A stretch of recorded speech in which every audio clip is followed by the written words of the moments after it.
Don't just live for tomorrow, or just live in yesterday. Just be glad for all you have that's in today. And though you've come through many obstacles. Hey everyone, Connie here, and welcome to my blind reaction to Descendants 2. So this is a movie donation reward for Smurf. Thank you once again. And yeah, we reacted to the first one not that long ago, and it was okay. Like, it had some issues. It was very cheesy and everything, very, like, more Disney Channel original movie than you would expect. Like, I know it's a Disney Channel original movie, but it's like, it really went hard into that kind of, like, you know, childish goofiness. And then the ending happened, and the ending was like just so drastically more exciting and interesting than almost anything else that happened in the film. So yeah.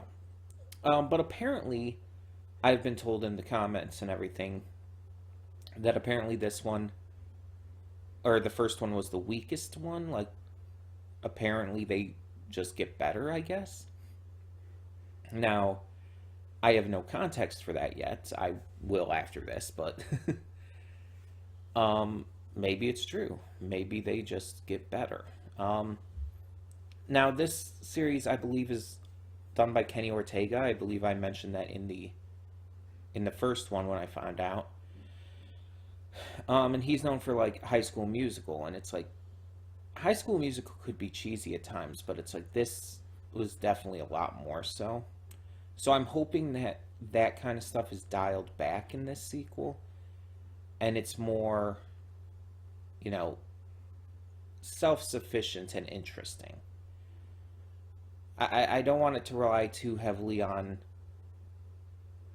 the reinvention of old characters that just did not work. Because let's be honest, that was one of the worst parts of the first movie. The way it reinvented the classic Disney villains, but in a way that just didn't work at all. Every single one of them were like not good in the way they were reinvented. Like, even Maleficent, it's like they just, while she did a good job in the in terms of acting, and like she gave it her best, it was not her strongest performance, and there were some clear issues with just how everything was scripted and how she was performing the character even. But we'll see how the sequel goes. I've also heard that the music is apparently better in the sequels. I guess we'll see on that as well. But otherwise, yeah, I don't know exactly what to expect with this film. I assume it's a sequel, as a sequel to the first film. It's going to continue off of the story we set forth there, so they're probably still going to be at school. Our main couple are going to still be together, yada yada. We'll have to see for anything further than that. Oh, excuse me. But yeah, we're just going to get into this, hope for the best, and see what this film has in store for us. So, when the screen fades to black, pause this redirect and go to the description below. Follow the link to the reaction, and after you watch it, come back here to the redirect and resume play. Because after it fades to black, then it fades back in, everything from that point forward will be my afterthoughts and will contain spoilers to the movie. So, that being said, thank you so much for tuning in, and I will see you at the reaction. And we are back, and we'll begin with spoilers in 3, 2, 1, now. As I finished this, as I turned it off, as I turned the reaction off, I realized the song that was playing during the credits was "Kiss the Girl" from Little Mermaid, a cover remix, whatever you want to call it, of that. I'm kind of glad that they kept that for the credits this time instead of like just sloppily integrating it in like they did with Be Our Guest in the first one. Um, and actually, I would say that's a big theme with this second film. Um, Things were better integrated. This felt much more complete and much more properly handled, if that makes any sense. Like the first movie felt very sloppy in a lot of what it was trying to do. And don't get me wrong, there are points with this film that definitely have that issue too. There, for one, is way too many subplots that it's just a lot of it ends up getting left behind, or just not given the focus it should be. Um, but all in all, this film was much better, and it weaved things together better. Honestly, the villain was better.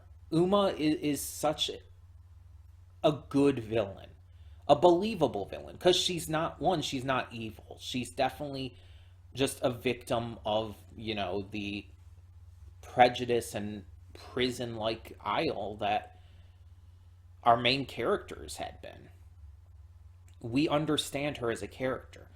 Unlike in the first movie, where the villains we had, mostly Maleficent, were just there to be comically evil because they're, the villains. They're the classic Disney villains.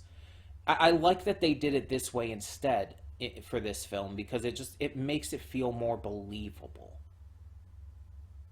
It just it feels like a more satisfying conclusion too, when we have the big, CG transformation sequence and everything, with Mal turning into a dragon to take on the sea witch, Uma. It's like, yeah, it feels more. It doesn't feel as out of place as it did with the first film. That big moment in the first film, it kind of felt like it came out of nowhere. And in this film, it feels like, not only just because we're expecting it because, the first movie, but it feels like it actually fits more with the tone of this film and with how everything was written and handled and everything. It doesn't actually feel like it comes out of nowhere. Um, and while there were a few too many subplots, the subplots were interesting and well handled, such as with Dizzy. Um, Again, I was actually really invested in that, and I really wanted to see it have a proper conclusion in this film, have like proper follow up, and it did, and I'm very happy for that, because it was actually a storyline I was invested in. And another thing of note is, when you have five main characters, it is kind of hard to give all of them the attention they deserve.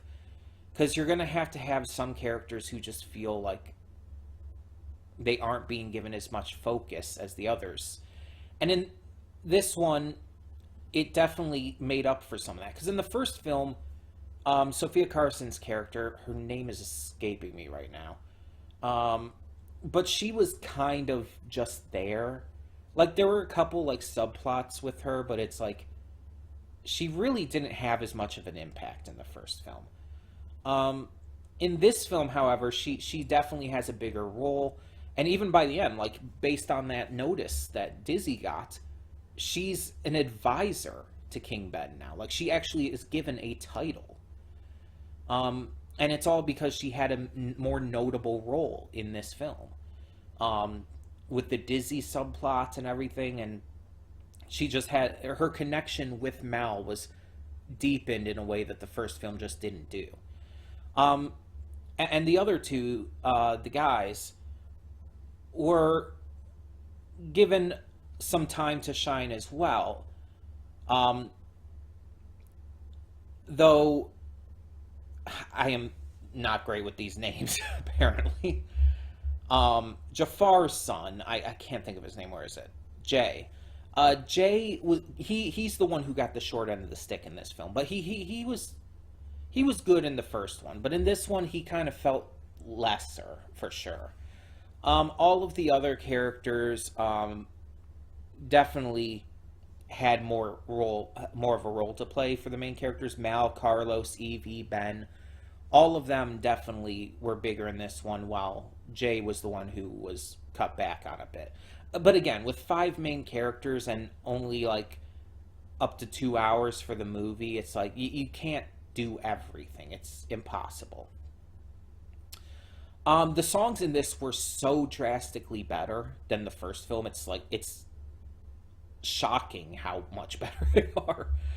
Um, like they again, and another thing, they feel more naturally integrated into this film, unlike the first one where it just felt like really out of place a lot of the time. And it's like, oh, look at us, we can do cool music. This is what the kids are into nowadays. That's what it felt like with the first film. But with this one, the music actually feels right. And I like that they even experimented with rap in it, with the rap battle song, which is definitely my favorite. Though Uma's "Who Am I" song, or "What's My Name" or whatever it's called, that's definitely a close second.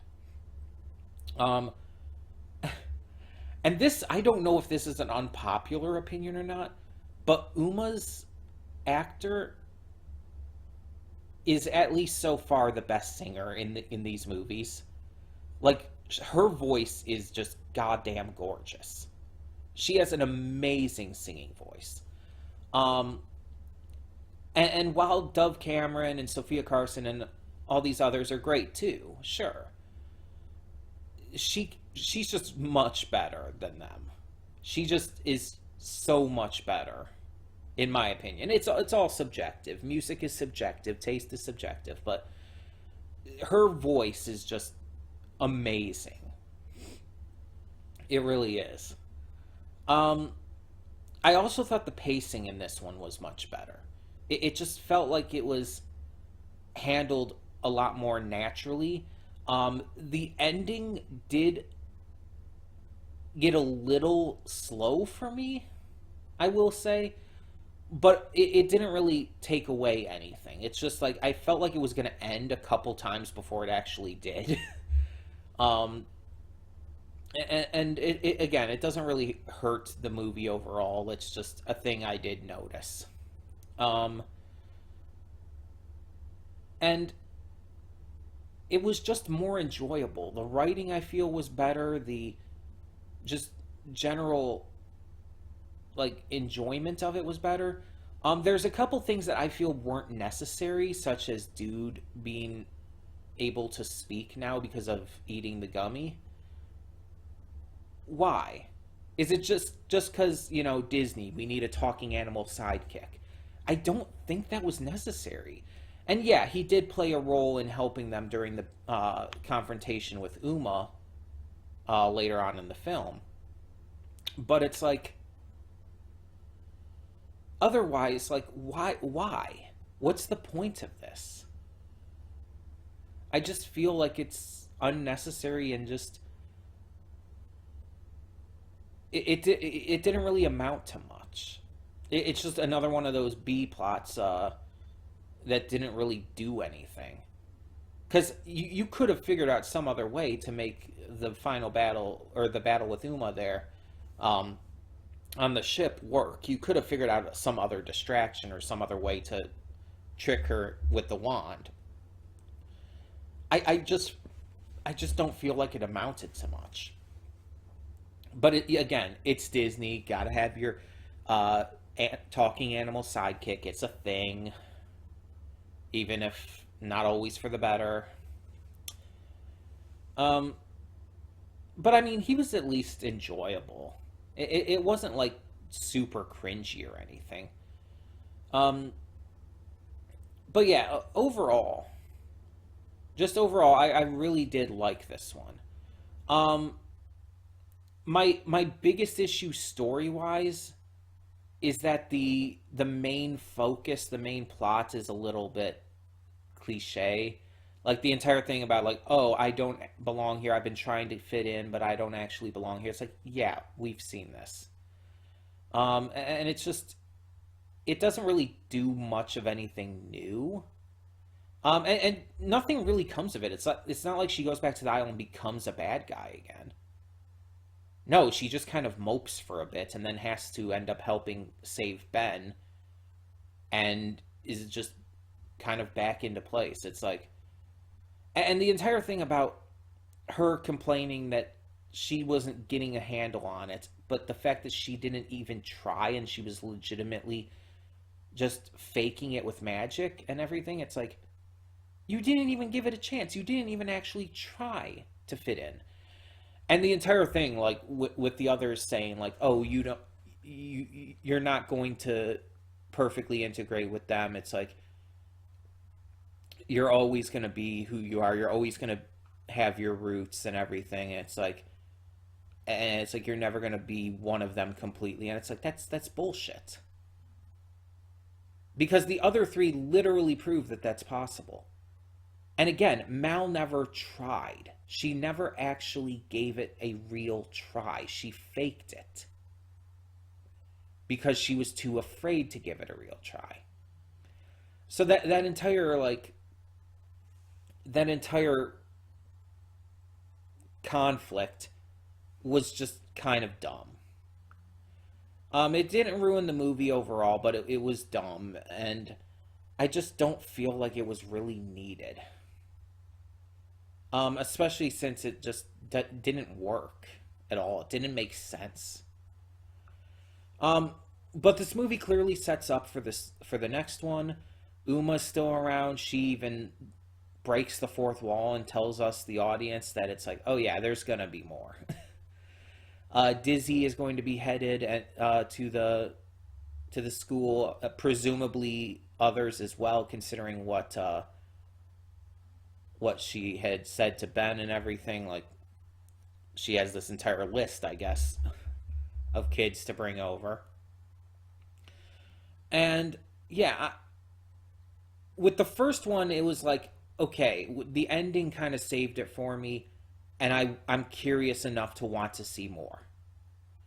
With this one, I actively want to see more. I I would say I actively liked this movie much more than the first one, and it makes me want to see more. It makes me want to continue with this series.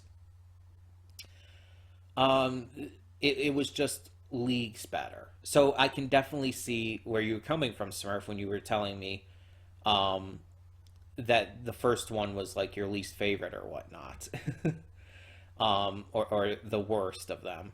And again, the first one wasn't even entirely bad.